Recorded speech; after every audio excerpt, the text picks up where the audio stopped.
Many years ago, in the heart of a bustling African village called Ilorin, there was a famous market known as Kafila Market. Among the many food vendors, one cook stood above the rest. Her name was Mama Bintu, and her food was the most talked about in the entire village.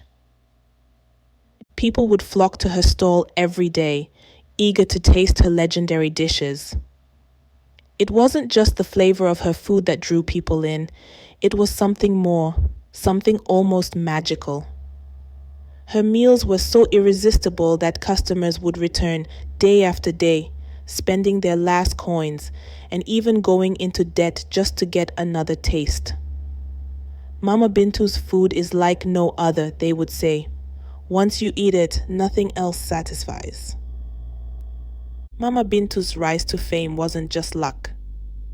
From a young age, she had worked hard, determined to escape the poverty of her childhood. Her father had been a lazy man who did little to support the family, and her mother struggled to feed them with the small food stand she ran in front of their house. It was from her mother that Mama Bintu learned to cook, but it was from somewhere else, somewhere much darker, that she gained her true power. As Mama Bintu's reputation grew, whispers began to spread through the market. What is it about her food? People would wonder. We all use the same ingredients. How is her cooking so much better? Other vendors would disguise themselves to buy her meals, trying to figure out the secret to her success. But none could ever understand what made Mama Bintu's food so special. Mama Bintu had a secret she guarded fiercely. She arrived at the market before dawn every day, long before her workers, and disappeared into a small, locked room at the back of her stall. No one was allowed to enter that room, and no one knew what she did in there. She was also very particular about the water her customers used to wash their hands after eating. "Don't pour it away," she would say, collecting it in a large container. "I'll take care of it." One of her workers, a curious young woman named Chinnie, began to grow suspicious. What does she do with all that water? Chinnie asked herself. And why is she so secretive about that room? Chimmie's suspicions grew when a new couple moved into the village. Mr. and Mrs. Aid had recently arrived in Ilorin, and Mr. Aid, a hard-working man, quickly became one of Mama Bintu's most loyal customers. He couldn't get enough of her food and would often skip meals at home, much to his wife's dismay. "Why don't you eat my cooking anymore?" Mrs. Aid would ask, hurt and confused. "You used to love my food." But Mr. Aid had no answer. "It's not that I don't love your food," he would say. I don't know. Mama Bintu's cooking is different. I can't explain it." Mrs. Aid, determined to get to the bottom of things, followed her husband to the market one day. She watched from a distance as he sat at Mama Bintu's stall, eagerly devouring his meal. After he finished, as usual, Mama Bintu approached to collect the handwash water. But this time, Mr. Aid refused. "I'll pour it away myself," he said, smiling. "No need to trouble yourself." Mama Bintu's smile faltered. "No, please," she insisted, her voice suddenly tense. "Let me handle it." But Mr. Aid was firm. "It's just water, Mama Bintu. I'll do it."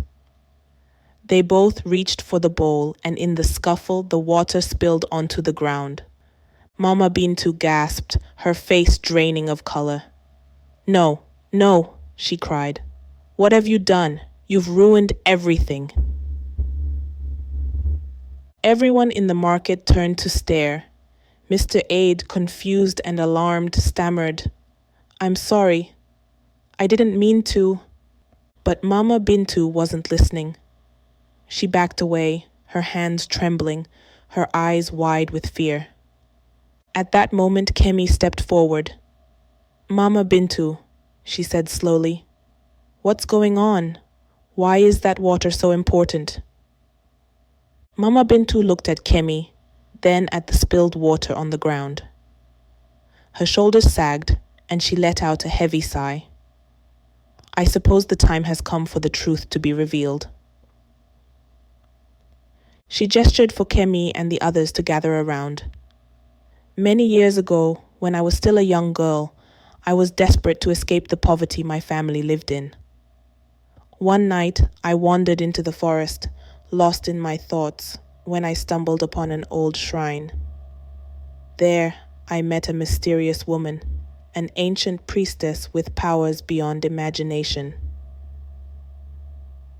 Mama Bintu's voice grew softer as she continued. The priestess saw my desperation and offered me a deal. She said she could grant me the power to become the greatest cook in all the land, but there was a price.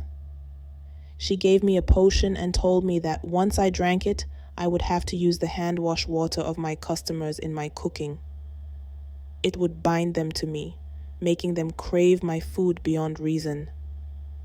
They would never be able to resist it. The crowd gasped in shock, but Mama Bintu pressed on. I was young, foolish, and hungry for success. I agreed to the deal, and from that day forward, my food became irresistible. But now the spell is broken. Mr. Aid stared at Mama Bintu, disbelief in his eyes.